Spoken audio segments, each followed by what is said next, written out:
ধন্যবাদ জাতীয় নাগরিক পার্টির সম্মানিত সমন্বয়ককে। এ পর্যায়ে বক্তব্য পেশ করবেন বাংলাদেশ জামায়াত ইসলামী মিরপুর উপজেলা শাখার সংগ্রামী আমির জননেতা জনাব খন্দকার মাওলানা রেজাউল করিম। أعوذ بالله من الشيطان الرجيم بسم الله الرحمن الرحيم وقل جاء الحق وزهق الباطل إن الباطل كان زهوقا।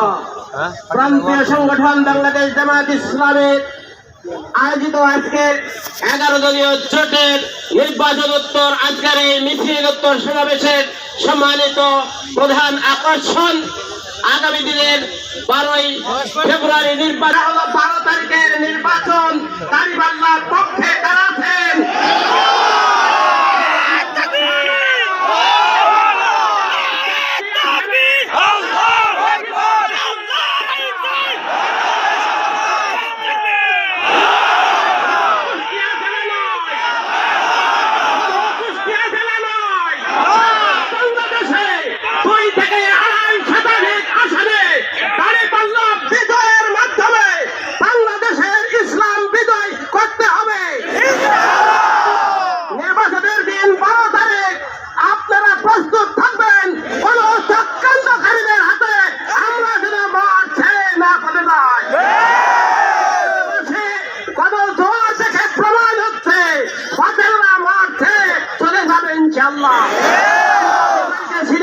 জন্য এই যে 2টা দিন সামনে সময় আছে, এই সময়টাকে কাজে লাগানোর জন্য আহ্বান জানিয়ে আমার কথা শেষ করছি। আল্লাহ হাফেজ। বাংলাদেশ জিন্দাবাদ।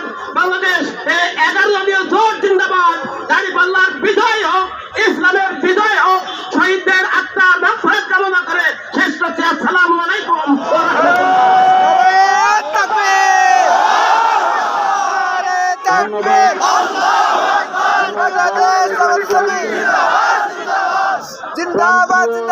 উপস্থিতি এ পর্যায়ে বক্তব্য পেশ করছেন বিসমিল্লাহির রহমানির রহিম। আজকের এই গণমিছিল পূর্ব সমাবেশের সম্মানিত মধ্যমণি মিরপুর ভেড়ামারা আসনের আসন্ন নির্বাচনের জামাত ইসলামী এবং 11 দলের পাল্লার পক্ষে 11 দলের পক্ষে এক গণজাগরণ তৈরি হয়েছে।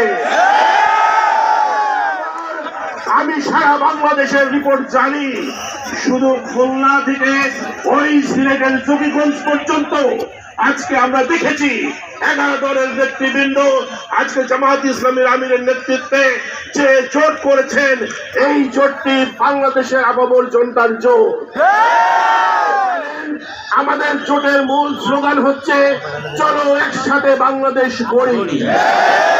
একসাথে বাংলাদেশ গড়ি মানে কি? এই দেশে আছে মুসলমান, এই দেশে আছে হিন্দু সনাতন, এই দেশে আছে খ্রিস্টান, এই দেশে আছে বৌদ্ধ, এই দেশে আছে পাহাড়ি, এই দেশে আছে সব চাকমা সম্প্রদায়।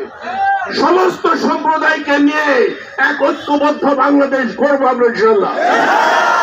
বাংলাদেশে দুর্নীতি থাকবে না, সেই বাংলাদেশ হবে ইনসাফের, সেই বাংলাদেশ হবে বৈষম্যবিহীন।